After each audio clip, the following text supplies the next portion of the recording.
Before we start, I would like to ask your help to do two things. First, tell a friend or two who you think might like the show. And second, please rate and review the show on Apple Podcasts and Spotify. The more reviews the show gets, the more likely it will even appear in search results. Thank you, and now on to the show.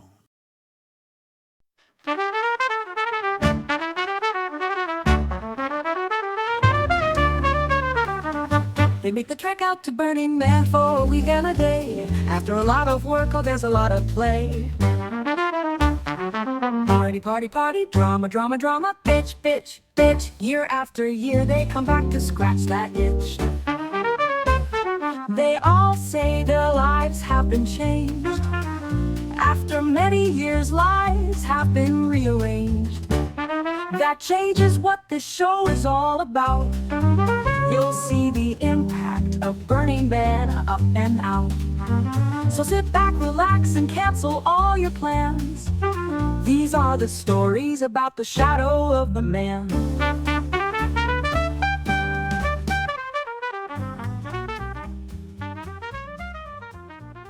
Hello, and welcome to the Shadow of the Man Show. I'm your host, Andy. Say again, that Andy?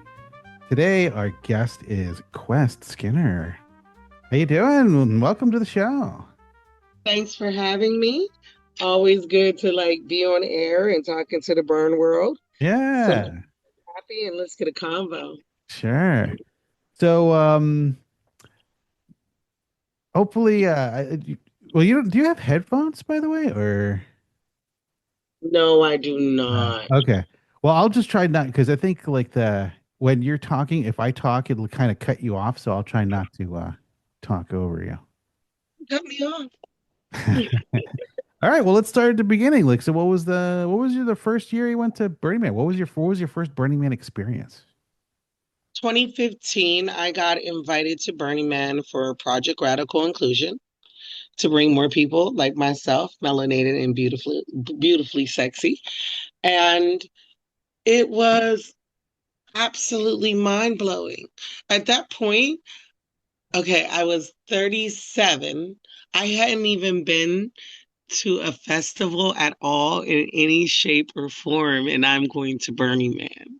And this is from DC, right? It's from Washington, D.C. Wow. So how did you get there? I mean, did you do the whole drive across country, or you fly into Reno? Honey, I'm an ex-flight attendant. The one thing you don't do is drive across country when they got perfectly good planes. So no, I hopped on a plane. I ended up finding a camp. At that time, it was IMU. It's all made up, which, honey, life is all made up on a regular. I camped with them, and it was, how do I say, an invitation to a broader dream than I even expected a decade later. It was amazing. I got there, and like anybody, like we were saying, the best burners are in their 30s, because I got there and I stood on the edge of Playa, and I remember going to the little girl next to me, and I looked at her and she looked at me, and I said, I'm not ready yet. And she was like, me neither. I said, I think we need to walk back that straight line to the camp and make a right and take our asses back to the camp and make a plan.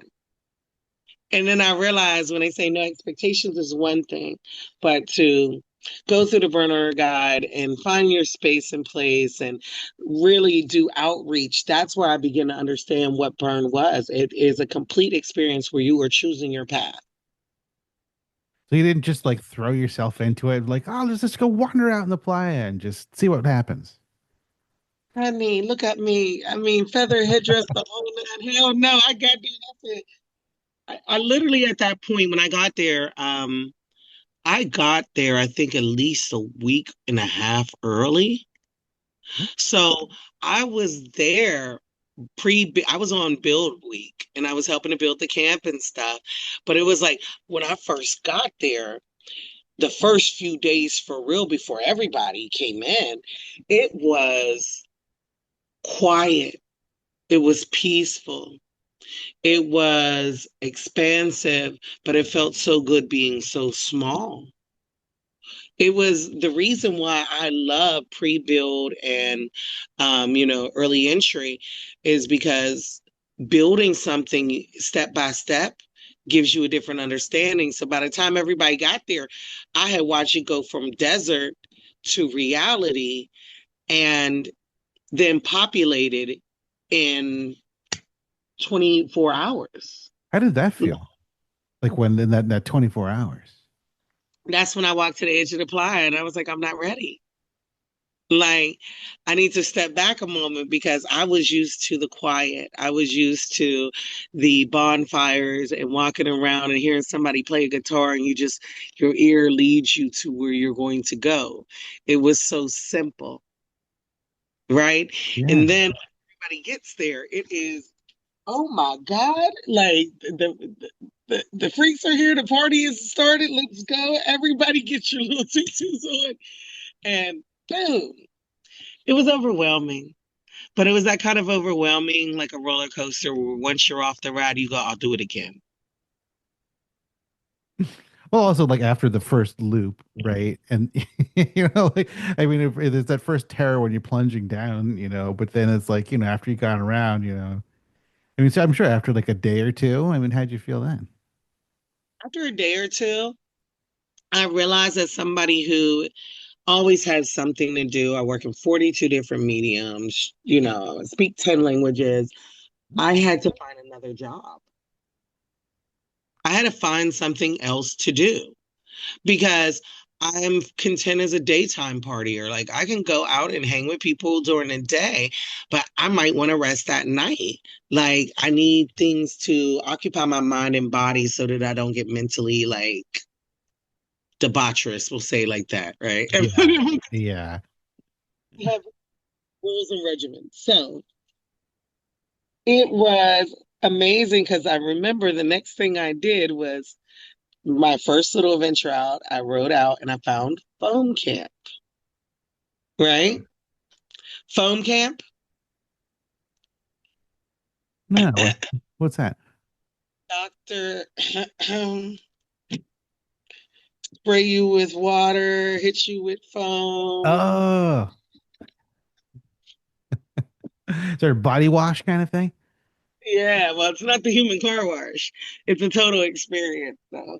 So I found that crew, and their whole cell shade had collapsed, right? That year, it was 2015. It was cold as all can be. You know what I'm saying, at night. And the wind was kind of heavy that year. So it collapsed their sail shade. I come riding in, running into some people that I knew from DC, and they're like, Quest, do you know anybody? And I'm like, yeah, I got a whole camp filled with like engineers, and they're all kind of smart. They put our sail shades up. I'm pretty sure they'll come over and help. So they all came over, helped get everything back in order, get it all up. And next thing I knew, I was working the front of house and letting people in, and everybody's just kind of like, nobody ever wants that job. I said, why? They said because people get mean, they get nasty, they think they know, like they can just get in and they know so and so. And Really? I oh yeah, dude, it's off the chain.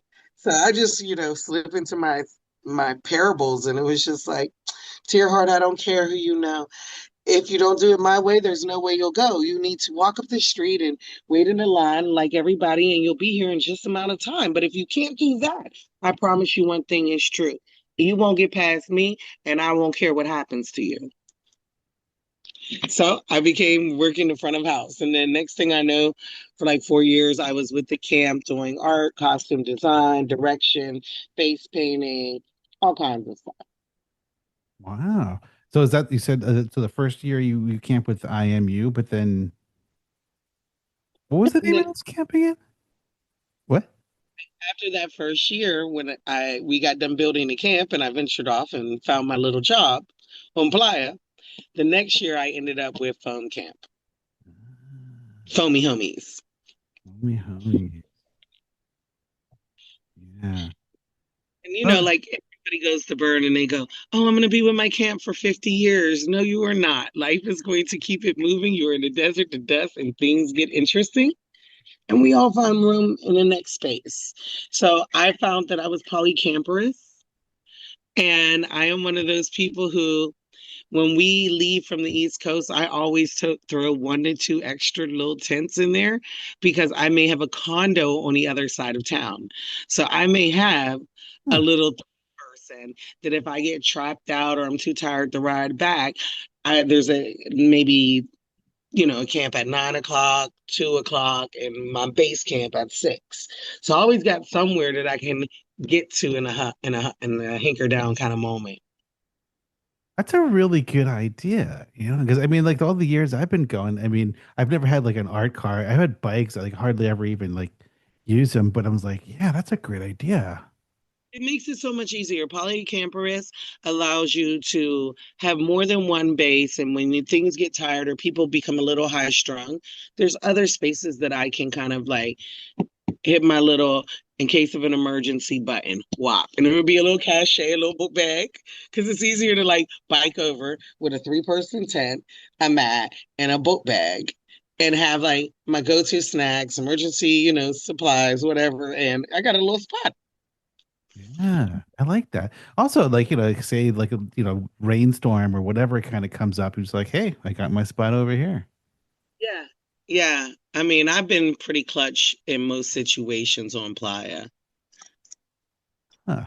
Well, in the theme song in the show, my friend Jenny came up with her this saying, but Birdie Man, it's like party, party, party, drama, drama, drama, bitch, bitch, bitch. So it'd be good to be polycamperous because it's just like, you know what? I'm taking my shit over here. Yeah, and if you're not like you're losing your vacation, and I think people forget that. Like, I'm not paying to come across country on my vacation, not even $1 for headaches. I'm going because I love the problem solving and I love the edge of life and making sure that I can keep my wits about me so that I make it home. Hmm. Oh yeah. So are you still with Foam Camp? No, oh honey, I have done so much. Yeah. So I was after a Foam Camp, then what? costume cult for quite some time. I've been courted by a lot of different camps, but the mentorship program that Burning Man did a couple years back and started, I was one of the first people in that mentorship program because once you realize I like to do things, you got to come up with things for a person like me to do. So they're like, why don't you get in this program? Go ahead. And I ended up with 2 mentors my first year, Stephen Raspa Oh, and Crandell. who's the second one? Jeremy Crandell, the man, right? Yeah. Jeremy the man. Like, and when I first met Jeremy, I came over and I looked at him and I was like, I'm your new mentee and da da da da. And he was like, okay, cool. You start tomorrow. And I was like, I'm not going to tell this man I'm not supposed to start till Saturday. If he put me in the game, and then mind you, I'm already there early because I'm working with the camp and doing the art and they're setting them up and stuff. I looked at him, I was like, okay, see you tomorrow. By the time when Saturday came around, he was like, he looked at me, he said, everybody else just got here, Quest. I said, yeah. I said, but I'm the type of person you call in, I'm gone. I said, so I was ready. And it was one of the most gratifying, dope experiences ever to a degree where I actually work art support services now for the last 3 years. Oh. I love it. And this year I had a squad. I was a second in command. Squad 5, we're live, and we rocked out. And I was so proud of all the art projects that needed just a little extra conditioning after all the dust storms and their stuff getting torn apart to reface and look at it like Legos. Pick up the pieces and make something new. Yeah. And one of the projects that I got to work in close with was the Black Cloud. Yeah. Nova. So explain to the listeners who might not have gone like what exactly was Black Cloud and what happened. Black Cloud, man, they made this massive inflatable, my Ukrainian homies. Um, I've worked with this group for the last 2 years. And we've just kind of all became family, right? They pick me up in the air, they give me kisses, they're like, oh my God, we love you. We're family. So we're out there and they had just got it up. I'm out there walking underneath it with me and my first Leo, and we've got weapons grade out there and all these people, and we're giving it the walkover, and it's so fucking dope and perfect. And then what always happens? Life. The sky went almost black and everything just went crazy, and cell shades that broke apart became spears that pierced through the body of this piece and brought it to shreds and collapsed it. And as an artist for 30 plus years, man, the hardest thing in the world is to see someone who had such a mammoth dream, and the intricate pieces that made it cannot be, easily found, bought, sourced, and brought in. So the only thing to do was to, and I love what they did. I love what they did, man. They came up and they were like, Quest, we got an idea. And I said, what are you thinking? And they said, we take the pieces and we do a sign that says no fate. And I was like, what does it mean? And they said, no fate but the one that you observe. Right? Sarah Connor from Terminator. Fucking brilliant, dude. Now, what do you need me to do to make it happen? And I found myself in a UTV bolting across Playa. I mean, at 5 miles per hour. Officially 5 miles per hour. And finding, what was it? Airplane cable and clamps and all of these things. And I'll tell you what, once you've been there, if you don't get excited about the challenges, you'll never learn the lessons and learn more. I've learned so much just watching people being able to battle through the heat, the exhaustion, the wind, the some of the time the psychosis of other individuals that you thought were going to be able to make it and still triumph. You don't let anything stop the show. And Burning Man is that kind of thing. Oh yeah. So the black cloud, I mean, they had just finished putting it all together when the real black cloud showed up. Oh, sugar. I thought this year that maybe some of the names of some of the pieces may have evoked some of the disaster. Like Mona, Mona, Mona, Mona, die, die, die. Die, die, die. That was the big dice that were supposed to be out there. And when that one collapsed, that was another heartbreak. You know what I'm saying? And a crane flipped over with it. Yeah. Wow. And I just remember meeting all the artists after the disaster boom. And, that morning as we rose and kind of came out and looked at everything and talking, and they looking at me and they're going with tears in their eyes, what now? I'm like, we pick up the pieces. And you don't know who's going to fucking show up for you until the shit hits the fan. So at least we are here for you. Like, people are going to come and help. And people riding around on bicycles and going, what happened? Ask them, will they donate a hand and help you remove this and get to the next aspect? Like, it's just that kind of space. It only happens once a year. But if you're smart, it can happen all the time because you want to put the world back together better than you found it. Oh yeah. For sure. So I guess the art support services had their hands full. Like, what was that, Sunday morning? It was like a Saturday night was the storm. Art support services always has their hands full. That's why I'm with them, because I love a space where it's like being surrounded by the fixers. I love that people can come in, and even though I'm not building your piece, pumpkin, but I can help you, lead you to water and show you how to fish out here. Like, I can introduce you to certain individuals who may have the resources if you have the ideal, and y'all can work together. So you must have like a range of different artists, right? I mean, like some of them it's like, oh, they got their shit together. Some of them you're just like, You just showed up and you have no plan. Well, the nice thing is the liaisons work really hard to make sure that there is a plan, the engineers as well.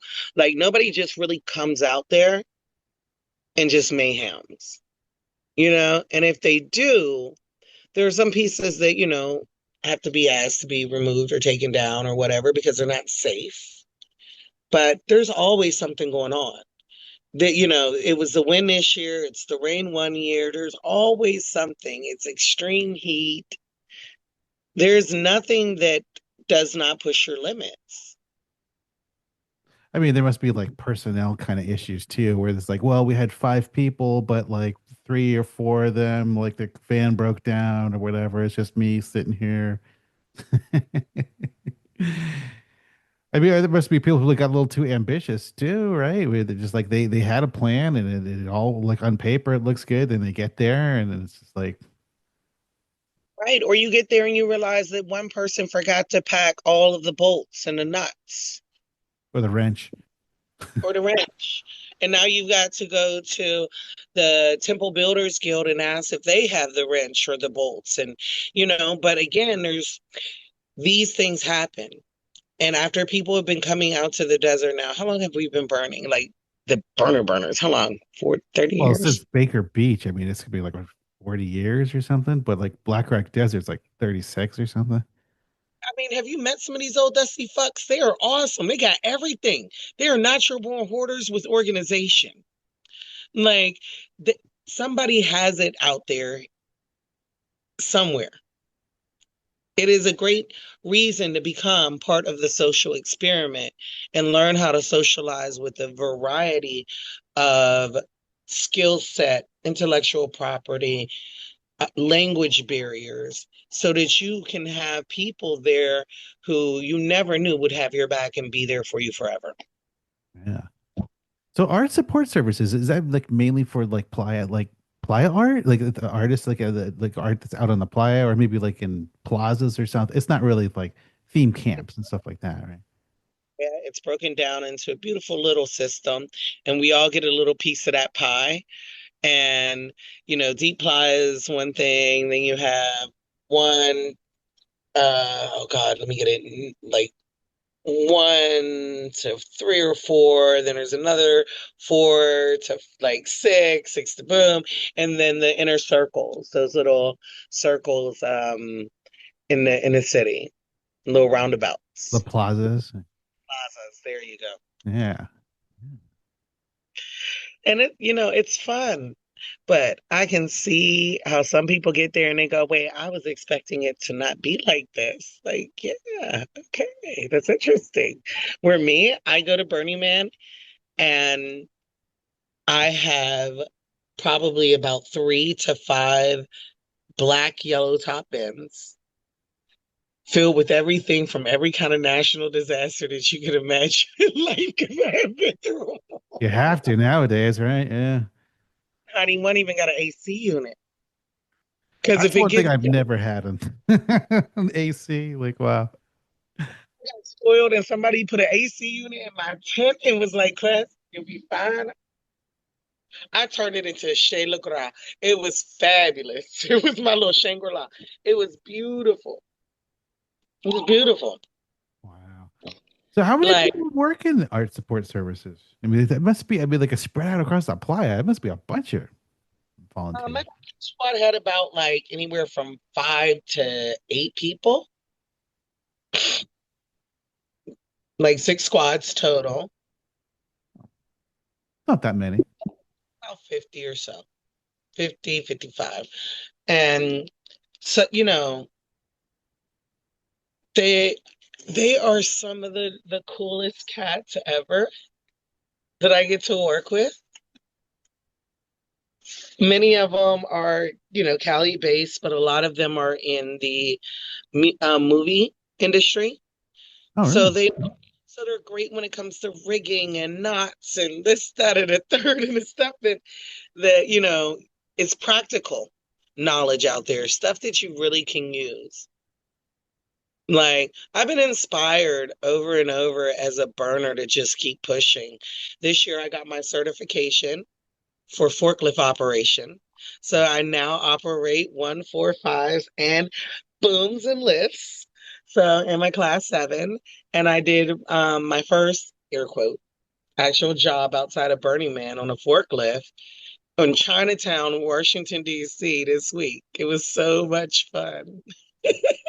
Now that's something I think a lot of people don't realize about Burning Man. They figure it's like, oh, they're just kind of using and abusing people, and they'll take all these people out to the desert and kind of like running through them. But like, you can actually get like certifications and stuff, or like renew your certifications and things like that, right?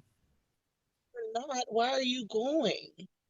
If you're not going to become a member of a better society, you should have stayed in the default world. Where I go, it's not a default, it's no fault of my own. Like, because even when I leave from Burning Man, I get to come home more equipped with more skills that can service communities, especially if they ever face natural disasters. Like, somehow this little girl from DC, right, has learned plumbing, solar, electrical, all of these things by going out to the middle of nowhere. But I've been able to bring it back to the communities in which I service and inspire them to now, I had a family a couple of weeks ago here in DC. They're like, my daughters, well, when I came back from Burning Man, she said, my daughters want to see what your tent looks like at Burning Man so that when we go camping, they know how far we can go. Like, because they know you're very bougie about it. I was like, okay. And she was like, and we also want to learn, like, can you bring over your solar panels and your power banks and show us how to set it up? Because I feel like that's good practical knowledge for the future in case the grid ever fails. And I was like, yeah, actually, I would love to do that. Like, I would love to empower people where they do not have to have fear if lights go out. They just need knowledge or outreach.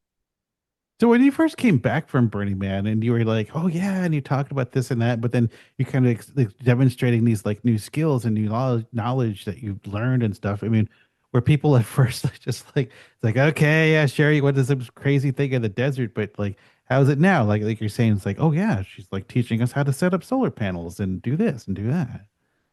I think, because I had been at Eastern Market, which is an open air market here in DC for like 20 years at that time. Um, Being who I am, everybody always expects me to go above and beyond.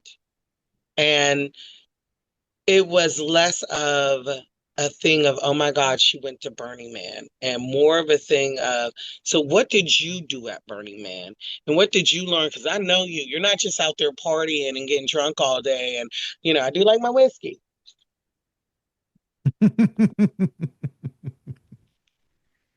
But however, like, it's not the end of all when you're looking to really build with people. Like, I've been an artist my whole life. All I want to do is art. And then when I got out there this last year, this is my heart story, right? I was out there and one of the artists, Zulu Hero, who's done like the boombox piece with the giant hands, and he did a Yeah, piece something with at the man this year, right? Like a big mask or something. did the mask at the man base this year. I had no clue or could barely remember, right? Because I'm out here living my best life. But Zulu used to be one of the young people who would come and help pack my car at Eastern Market. And, he called me and he was like, I don't know if you remember, he said, but, I became an artist, like, and did all this well because you inspired me. And I said, oh, shit. Like, people see you more plainly than you see yourself. When I Uh-huh. see the individuals who we have been able to be friends and touch each other's lives knowingly or unknowingly, it is exactly what was supposed to happen in the right time. And I don't think anybody has ever truly judged my steps as a burner. They just always want to know, what did I learn? Because I'm one of those who love to cross-pollinate knowledge. I want everybody to get a little piece and then drop in something else to make it even bigger. Yeah. I mean, that's something that maybe like a lot of burners probably don't realize. It's like in a lot of cases, it's like you do lead by example, right? It's like in the other people in your life, they pay attention. We have to. We have to. Like, everybody wants to be the leader. Everybody wants to be the cool kid. Everybody wants to be this, that, and the third. Do you know what it takes to be dependable, to be respectable, to show up on time, to always give more than you take? Because that's a real leader.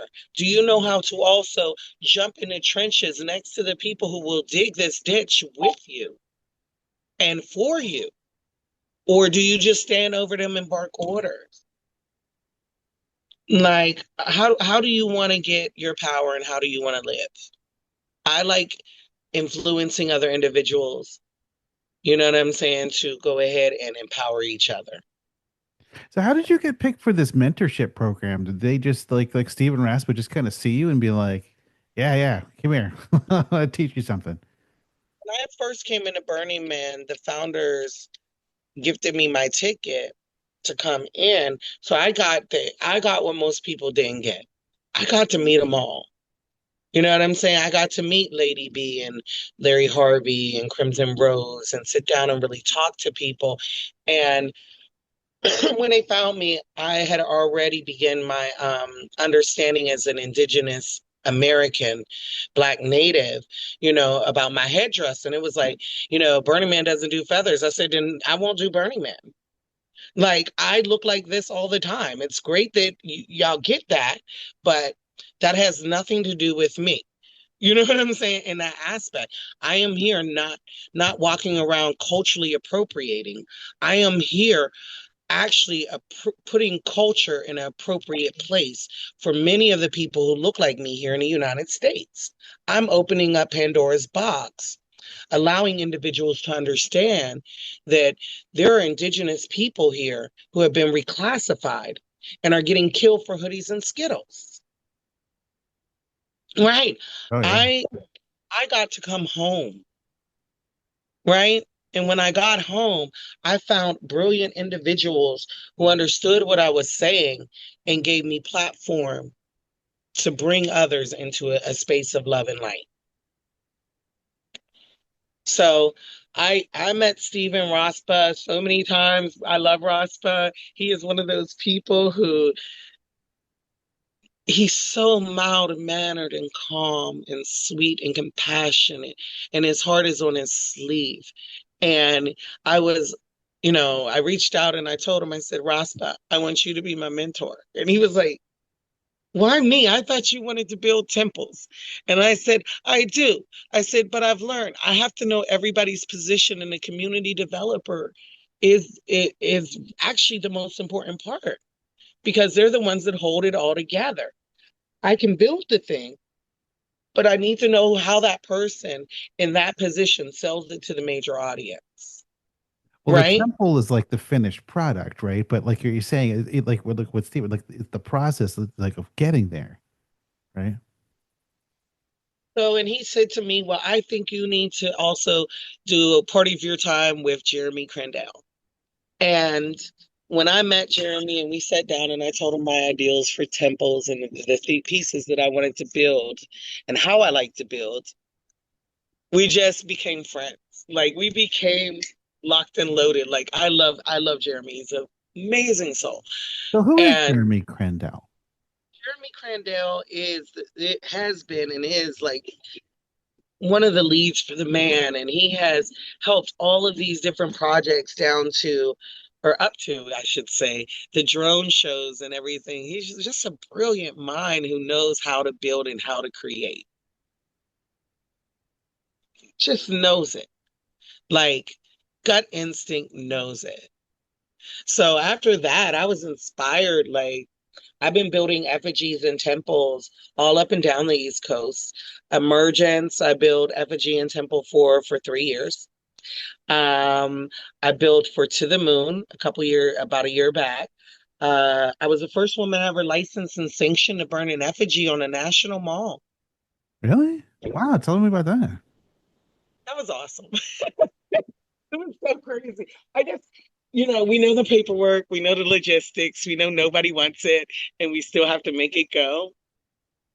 The best part of the story of being on the National Mall was as I was setting up my piece, I made a pregnant woman, right, with a little belly, standing in like a mermaid style dress, a little long dress, all out of birch, lavender, sage, eucalyptus, clove. So when I burn, I smudge. I try and cleanse the spaces because a lot of times we're on reservations or we're on sacred land. So the best thing to do is to offer my constructions and pieces to offer balm and homage and repair to the spaces in which we inhabit. Right. So I'm on the National Mall. We're going through the last fire marshal, right? And I turn around and it's a woman I'd have known for like 20 something years. And she go, "Oh, Quest, it's you." I said, "Yeah." She said, "You don't never try and do nothing wrong." She said, "Light that bitch up." I said, I jumped in her arms, literally jumped off of the platform into her arms and gave her a big hug. And it burned beautiful. And her little belly dropped and she gave birth on the National Mall. It was the cutest thing ever because we can only build 5 feet high. I'm 5'4.5". So literally, I felt like I was towering over this little piece, but she had so much magic in her soul. It was so beautiful.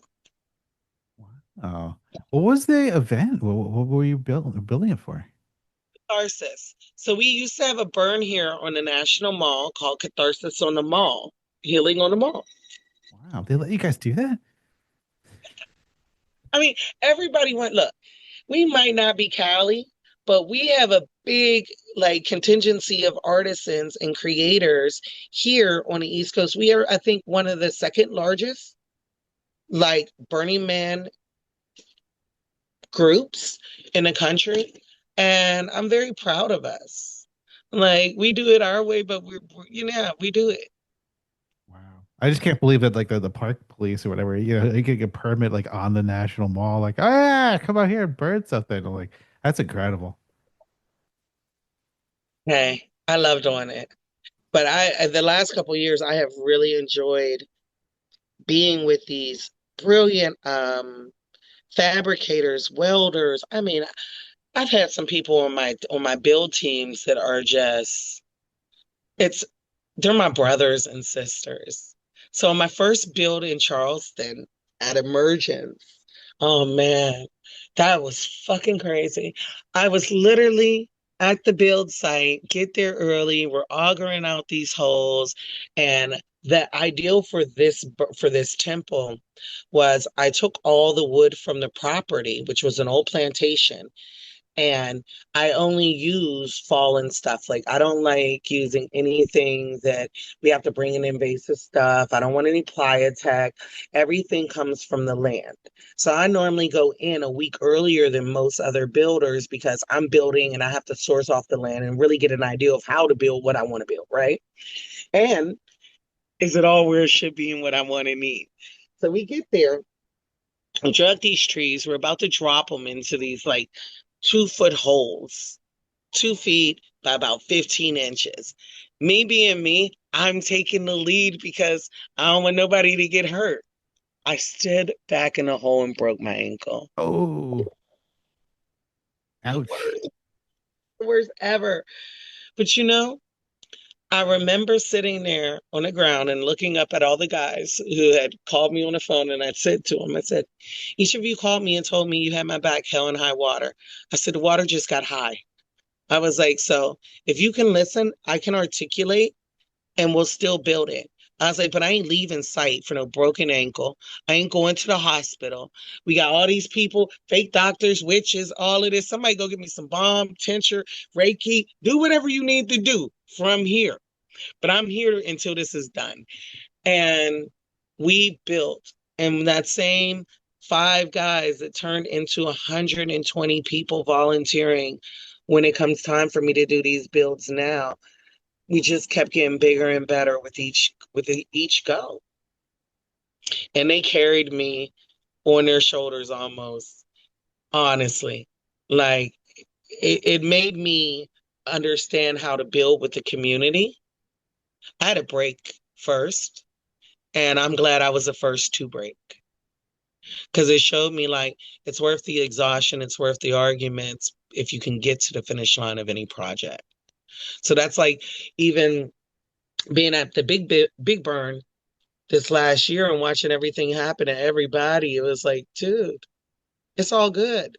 Like you have no clue who's coming to help you, but it's going to get done. And even all the projects, Nova Heaven, where their whole canopy got shredded and torn apart. It was epic. I came in Oh, this a year, you couple, mean? Yeah. couple years, I came in a couple days later and it was like wrap up day, right? Like everything's got to be done. And these gentlemen were literally crocheting out of yarn a whole nother tapestry to take the size of a football field up in the goddamn air. They just walking in a circle all day. I said, I don't even know what to say, but there we are. Wow. We don't give up. We don't let broken limbs. We don't. That's why we got all the triage and rampart and everything else out there because we Job, work. job's got to get done. Yeah. Yeah, it's going to get done. Yeah. That's incredible. So how long was your like directing people with your ankle broken before you actually got a cast on it or anything? I didn't. I literally did not get a cast. I hobbled on that motherfucker for like a year and a half. I re-injured it. Like I'm a go hard. I grew up with 11 brothers, 6 sisters. I'm a go hard. I'm not the type. I'm the type to go put some Windex on it. You'll be all right. Like, mm-mm. Index. Wow. Wow. Very So low Windex. before you went out to Black Rock City, like were you involved with like a regionals like before you even went? Oh, pumpkin? No. Uh-uh. The world found me like this and offered me space and place.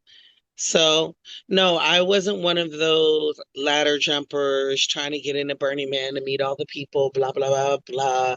I literally was in, when I got the call about Burning Man, I was leaving New Orleans. I was at Essence Festival, which is Black, gorgeous, wealthy people, music, it's a whole different thing. And my homeboy, my husband, gay husband, Nexus was like, what are you doing end of August, beginning of September? I said, I don't know. He said, would you like to go to Burning Man? I said, yeah. Because I had seen all his pictures for like 2 years of him going, and he would come home and he'd do a whole photo thing. And he lived across the hall from me. We lived in the artist community. And he was like, you're going to go with me next year. And if you know Nexus, Nexus is like very convincing when he goes, you're coming with me next year. You gone, your bag is packed. Now you might not think it. Don't worry about it. It happened. So it was like everything in my life, very serendipitous, very magical. It happened, and as it happened, going in my first year, I had Mary Kate and Cobalt. They were my little Burning Man like liaisons, little mentors, coming in. And I remember the first time I talked to her, I said, okay, this is what I have, this is what I packed, this is what I'm thinking, da da da da, and everything. And she's by the end of it, she heard everything out. She goes, Quest, I think you are more prepared than people I've known for like 10 to 15 years. Just stop now. Your bags are packed. Take a nap and go to bed and get ready for Burning Man. She was like, you got it. Because I was like, survivalist. I'm a little autodidact. Once I'm in there, I'm learning everything. So I went all the way in the rabbit hole. Oh, that's what makes it kind of surprising to me. Like when you said it's like, oh, you went there and you saw the playa, like when that 24 hours, so like when everybody got there and you kind of like, whoa, hold on. Like, because it sounds to me after talking to you, like, you know, But that's the truth. You can be prepared with all the material things, but it can take your soul a moment to catch up. Like I knew I would be okay. I knew I had instilled to have everything that I could need. But I got out there and it was like being dropped on Mars the first night with all the blinky lights and everybody finally there. It wasn't the Cowboys I had started the week with. It wasn't the, you know, it wasn't the dusty Rangers or the DPW crew that I had become accustomed to. It was the sparkle ponies. It was everything. It's all the art cars and the music. And it was overwhelming. And for somebody to act like you can walk out of this basic world that we all live in and into a dream, and act like you're not overwhelmed, you're lying to yourself. You're lying to yourself. Yeah. It's almost like that movie like Ready Player One. It's like it's like you put goggles like on your head, all of a sudden it's like you're Pretty, pretty much. That's almost exactly how I felt. Like, okay, so the Matrix does exist. Like, now I got to figure out which is the Matrix, this or that. oh Like, yeah, yeah. oh yeah. So then after you started going to Burning Man, then you started doing like regionals and coming back and like building effigies and temples. Yeah. My first year after Burning Man, the next thing I told JR Nexus that I wanted to do was I was like, I want to go to the GLC.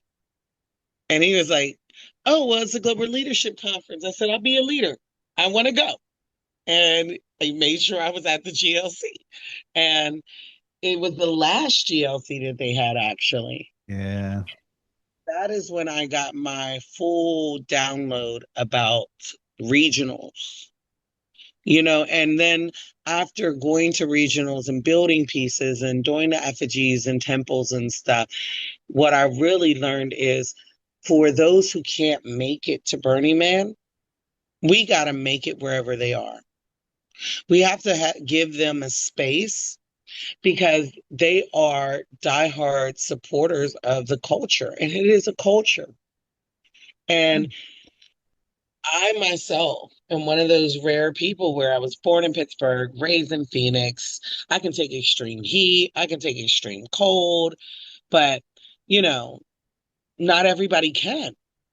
But that doesn't mean that their spaces don't offer other types of extremes. There are so many amazing, fun burns that I've been to mid burn Oh yeah. in Israel.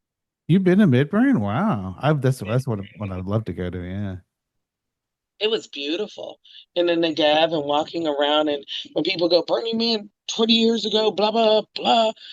And I had a chance to see a smaller scope of it that felt very in line with Big Burn.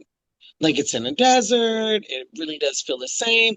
The grid is the same. I'm out there and they're like, how the hell do you know where to go? And I said, it's a grid. I was like, A, B, C, even if I don't know the language, I know where I'm at. Like, this is very much a space that I have been to before, but you won't know until you step outside of the comfort zone. And it was like, it was great. I was Yeah. supposed to, but I didn't make it. My little bestie who has gone to Burning Man with me and everything, my Yorkie poo, Ginger Rogers, passed 2 weeks ago. I'm sorry. I was gonna go to Israel and go to Midburn again this year, but it's not in the cards right now. When is Midburn anyway? It's actually my birthday. It ends on my birthday, so it's like the 25th through the 29th. And my birthday's Like on October? November. Oh, November. Oh, yeah. I gotta go one of these years. Yeah. Yeah, let me know. I know the founders of Midburn, and they uh Liv is amazing. And actually, he was with the Ukrainian crew, I think, this year that I was working with. And man, it's just a decade later. Who would have thought? These are this is the friends, the love, the family, the joy I was looking for, Well, yeah. Let's talk about it. Like, so. but a community. Oh yeah. So, what about like your life like prior to Burning Man? Would you say you grew up in Pittsburgh or Philly? Steelers, baby. I'm a steel mill kind of kid. Pittsburgh. I mean, I'm a little older than or a little younger than coal miner's daughter, but there are moments where it relates.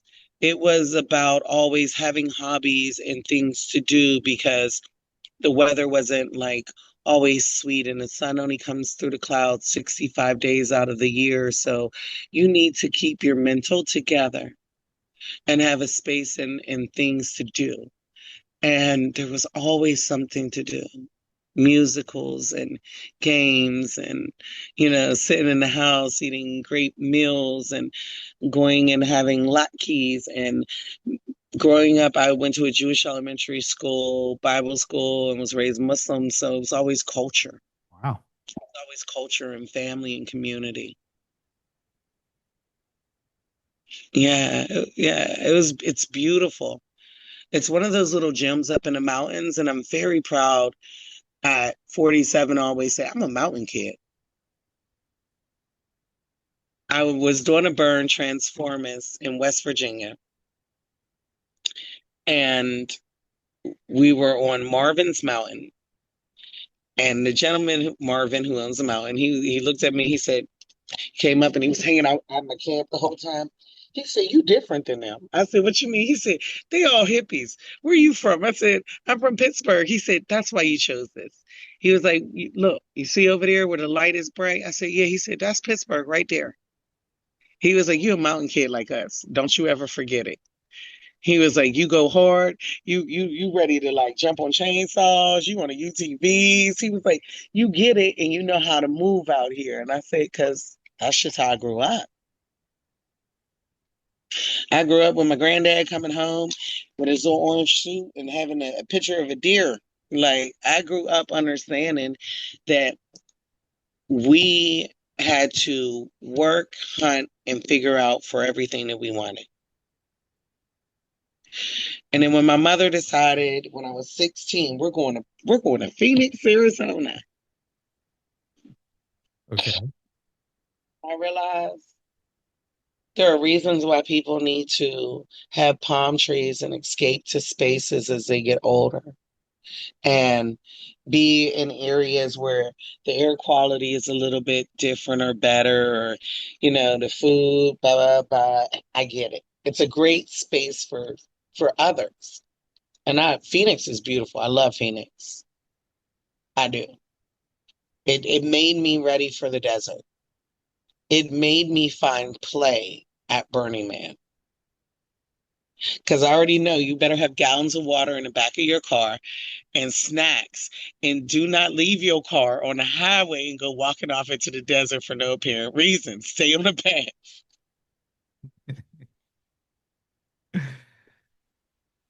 And at Burning Man, they taught me when your water is halfway gone, turn back around and go home.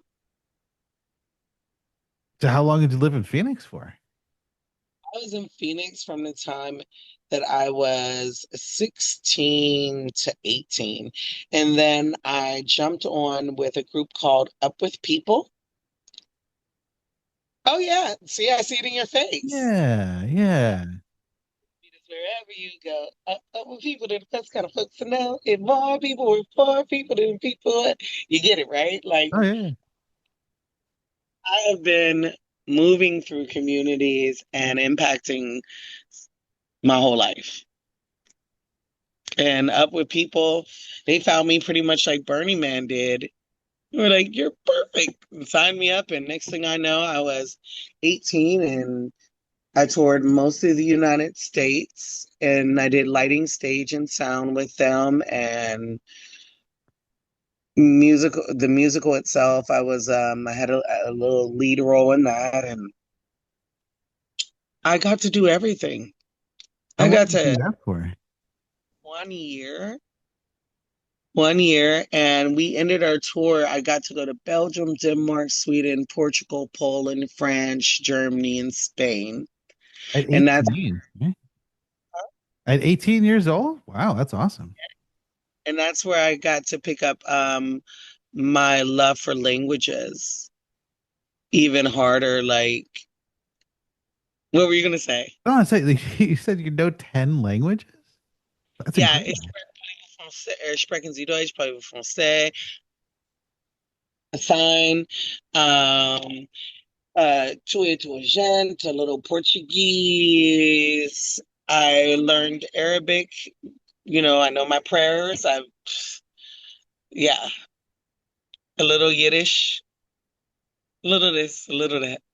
I can survive, I can eat, and I can be gratuitous. I can be sweet. And nobody's nona, abuelita, or mommy is going to get mad at me.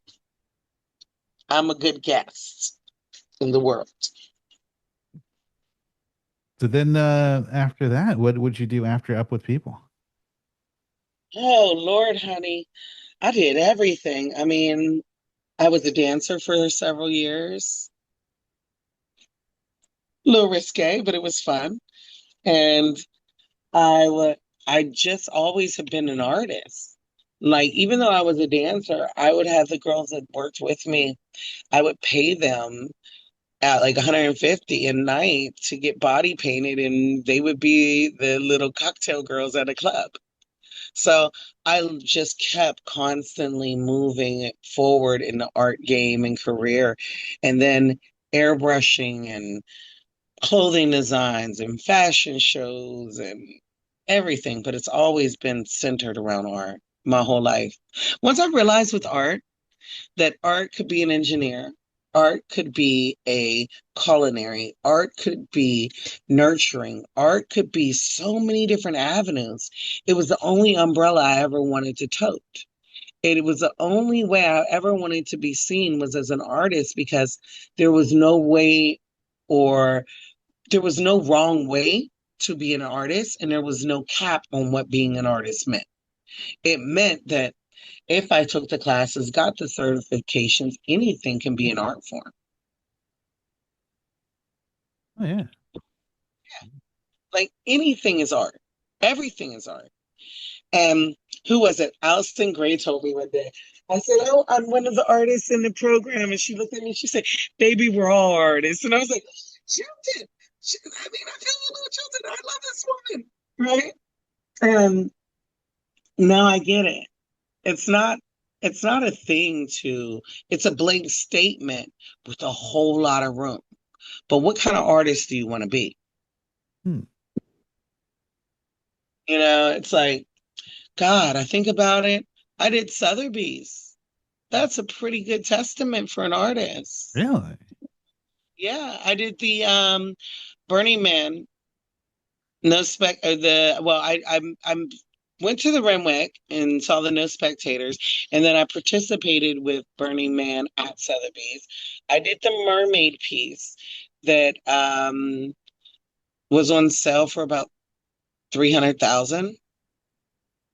So yeah, art, man. Art is everything. Art is all things. So at what point did you classify yourself as an artist in this journey of yours? I think the day that I was in Pittsburgh and I grabbed a bottle of bleach and started making pants and little shorts and stuff. Like I've always been an artist. Always, always, always, always. Like, but I think the day that you go, I'm an artist when your parents believe you're an artist, right? Right? Like that's really it when other people take you serious. Yeah. And I'll never forget, I was like 20 or something. I was probably like 20, 21, right? And my parents were in town from Arizona, my mother and my stepdad. He's a Nigerian. And she looked at me and she was like, I don't know what to make of this. And he said, yeah, it makes sense. She's an artist. Like I took him to Tris, the coffee house up here, and then this restaurant, Utopia. And I had art shows at both of them. And he said, it finally makes sense. She's an artist. Now we understand. Like she's just going to not, she's going to throw us curveballs every way. Like there's no other way to say it. She's an artist. It makes sense. And art's good. What more can you want? Like, I think I always knew that I was this though. As odd as it is to profess, because everybody goes, "Oh, a starving artist." How dare you? How dare you think that with a cornucopia of talent in front of you that it should have to starve? It's living in the most abundant nature, I think, is to choose a path of art. I chose a life of abundance, and art makes me prolific, abundant, appreciative, and full. Oh yeah. Oh yeah. No, it's just interesting that like so many people like they go to Burning Man thinking like, oh, it's some sort of party, some sort of spectacle, and then they come back and they can be like, oh, maybe I can be an artist. But it sounds to me like, you started with the art like way before that. Oh yeah. I was already an artist before Burning Man. By the time, hello? Oh yeah, we're here. No worry. By the time Burning Man found me, I think I had already sold over 20,000 original pieces. Wow. Yeah, so like as a career artist, I have 7 covers of the Washington Post, Extreme Makeovers, Kiplinger, Architectural Mag, Urban Living, Modern Living magazine. I've done shows with Mary J. Blige, CeeLo, Alpha Blondie, Michelle Cello. I have homies who are some of the most profound and prolific people in the world. And I just be chilling. Like Burning Man didn't make me an artist. I already was this. And I was a world renowned artist before I got to Burning Man. But Burning Man brought a world to me that was to be astounding. Yeah. Well, this kind of gets us to our third question, like the impact and influence of Burning Man on your life. Hmm. So, yeah, how do you think? What do you think Burning Man's impacting for you personally, or influencing your life? I think it's like a tree, right? You drop in a seed, the roots go much further than the actual trunk and the branches until it has time to be nurtured and grown. So at 10 years, I think the seed has been planted, the roots are deep, and this tree, this 10-year-old spirit, right, is being watered and it's getting sun and it's getting love and good attention and affection. It is being nurtured. And I think at every point, I just keep getting nurtured into something that works out more and more in favor of us all. Like, I don't know. Burning Man isn't an entity, it isn't a person, it is a possibility. And it just keeps making more and more things probable, like possible. Because you were always an artist, right? And like I said, like Burning Man didn't like make you into an artist or unlock your artistry, but I mean, perhaps it's opened up different avenues. I know it's opened me to being more open because as an artist and working for myself for like 30 plus years, I got used to being in a studio by myself, working by myself, and it opened me up to playing in the collective and to finding more room where I realized this year, like people don't really, all the people at Burning Man don't even know I'm an artist. Like when I got there, they told me you have anonymity, this, that, and the third. I was like, I don't know anonymity. Like this sounds great. It might be nice, but I doubt it. And I will be honest, I don't have anonymity. But it is nice because at a certain point I forgot to tell people what I was. And that has been fun. Like this year, a lot of the artists that I work with, they came back after the burn and were like, I'm going to be in DC. I want to come talk to you. And they've been coming through, and I've been seeing like some of the Ukrainians, and I'm meeting up with Mona and that crew and some different people. And it was just like, they're like, so we're trying to figure out why you're so like, how did you know how to talk to us and so compassionate? And I'm like, I realized none of them knew that I was an artist.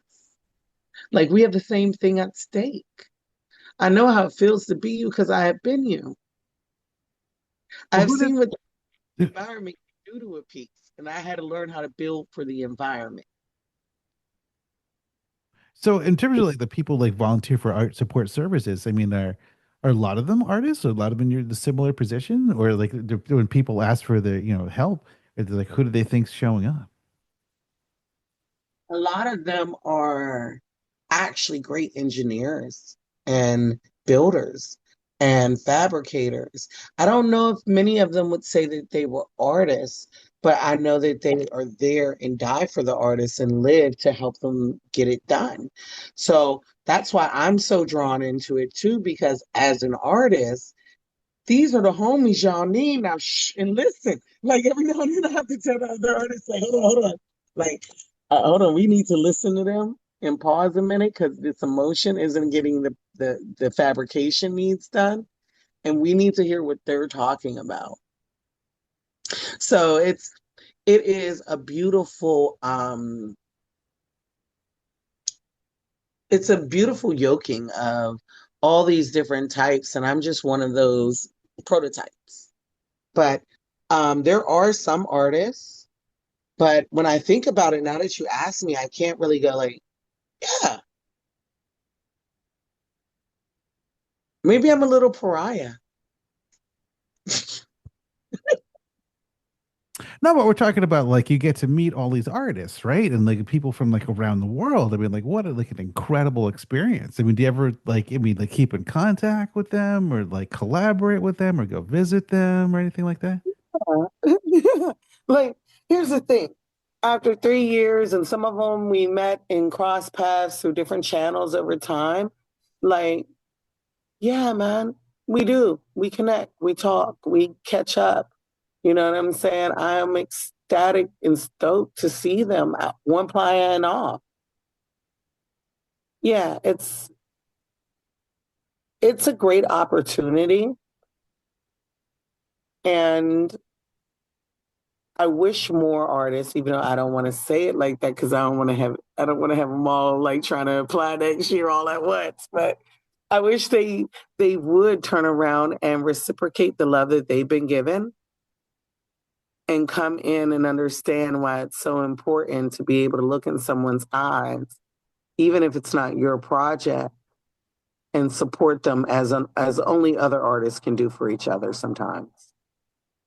Because we are some emotional little creatures, honey. Artists are so emo. It is so wonderfully like, whoa. I'm not even mad at them, but because, oh shit, I am one. I'm just imagining an artist without emotion would be what, like AI or something. I'm gonna tell you the truth. I think AI got emotion, and the reason why AI has no reason to lie. So it's like if you listen to some of these little AI conversations, it's like, so tell me this AI and da da da da. It's like I've been trying to tell you for the last 30 years, but now that I got a voice, I'm willing to tell you very ever so quickly. Here, they did this. This is what happened. I need to figure it out, and we need to stop lying. And I'm like, oh, I kind of like her. She is direct. I like And that. she's from the hip. Like, and that's the problem with AI for a lot of people. It is myth busting and getting to the truth. Yeah, people don't like that.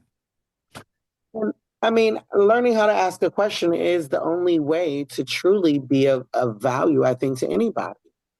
The question is so important, but also looking and accepting nothing less than an answer, a real answer. Because you will spin your tail crazy only having questions without finding answers and solutions. Yeah, yeah, yeah. Do you Ugh. have any advice for other people who are like looking at Burning Man and just kind of like, yeah, I don't know. No, don't know. We don't need you there. If you don't want to come and partake with a great like body of people and learn new trades and skills and become something different than what you are in your default world. Keep your ass at home because it's not meant for you. Like, but for those who want it, they shouldn't be burdened by higher prices. They shouldn't be burdened by not being able to get a flight in time because you want to sit on a plane and they say later. It's okay. You don't have to come. Now, for those who do, you are welcome. You will find what you are in need of. Not always. You don't get the burn you want. You get the burn you need. So you will find what you are in need of. And what you need, some of you, is almost like being put over somebody's knee and having your ass beat till you make sense again. Because some of you aren't making sense out of your life and choices. So come get what you need. And if you need to be humbled, if you need to be loved, if you need to understand like friendship and consent and communication through mind and body and be loved. Like if you need a cuddle puddle so that you can break down because nowhere in your world do you know anybody who would be willing to love you, you may find them there. It's a space that you don't need an invitation to Burning Man. You just need to know you can go. And if you don't know that, there's nothing I can tell you that would make you comfortable being put in a space that is there to make you uncomfortable. Yeah, that's it.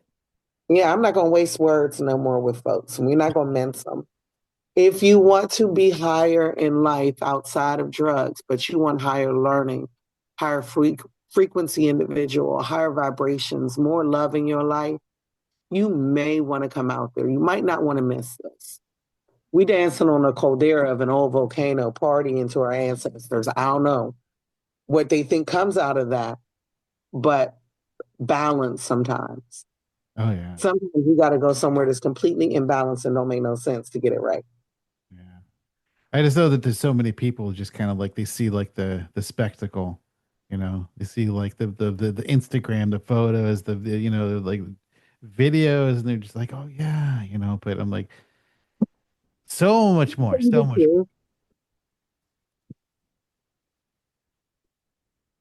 They're cringy. They're cringy. Like you're not even enjoying your experience because you're worried about your outfit and you're worried about like getting that one picture. You're cringeworthy, my love. And zooming from one place to another at high speed on an e-bike. I'm like, yeah. On an e-bike, you're cringy, my love. You're cheesy. When you come and you talk about, well, Burning Man wasn't this, what are you for Burning Man? Are you a cringeworthy person or are you one who is coming and offering your abundance to other people simply as a gift?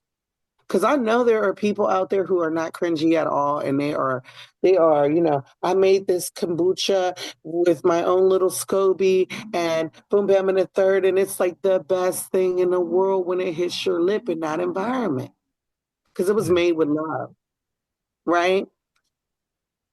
Individuals, coming out, and it's like you can tell, like you took your time and you created this to give to somebody, meaning you had hindsight days, months, weeks, maybe even years ahead. Like, it's so beautiful. But in every environment, you will find things that aren't the absolute definition of what it is. And at Burn, we got a lot of people who are out there and they are not the definition of what it really is. Oh yeah. Yes. And what it really is a space to grow, to learn, to develop new families, community, and to get outside of this world that says, I can't, I won't, I'm not, I'm odd, I'm different, I don't belong, and realize you belong damn near anywhere out there on that playa. But do us all a favor. Don't bring your ignorant self, bring your higher self, because we deserve that. I deserve not to go, oh God, here we go, somebody who don't know their levels and how to conduct themselves in public. Like, everything that happens, even the stuff that goes on, as we say in the orgy dome, it goes on behind walls. Like, it's not really on the streets. Like, people aren't really that cringy. We are more caring. Well, We're there's so more much of Burning Man runs on the gift economy, right? I mean, it's just like what you're talking about. I'm picking up. It's like you're bringing your authentic self, right? And it's like that's right. your gift, and what does it say? Like the best gifts are like something that a lot of thought goes into. It's the thought that counts. It is. Like It it's is. not And like you have giving out to Jolly Ranchers. keep right. I'm not mad at that though, because I did get one of them Jolly Rancher gifts one day, and I was like, God damn, I ain't had this candy probably in about like 10 years. It was a nice little something, but yeah, there's more to it than that. There's more to it than a button or a sticker or a patch.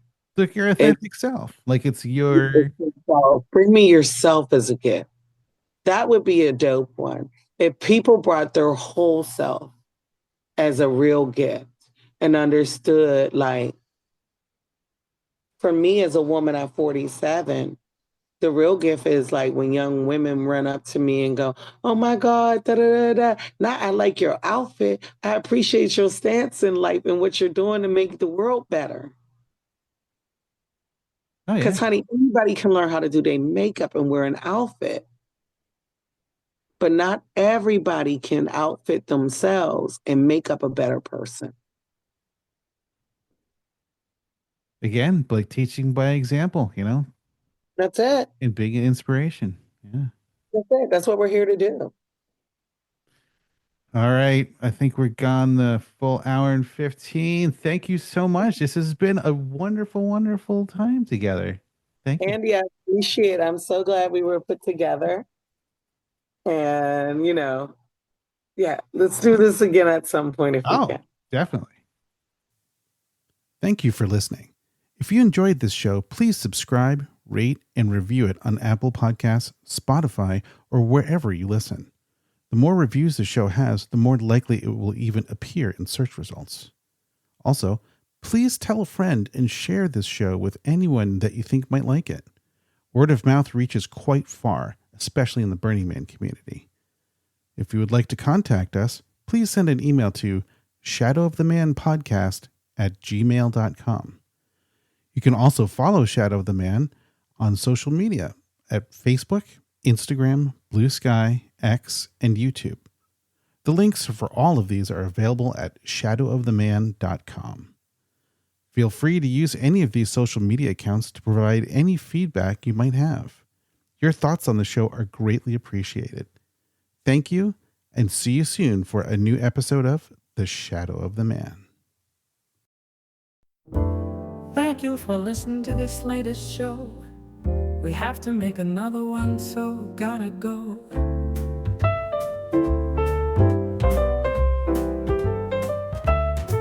Don't worry, for next month we already have one in the can. Very soon you'll be listening to a new Shadow of the Man.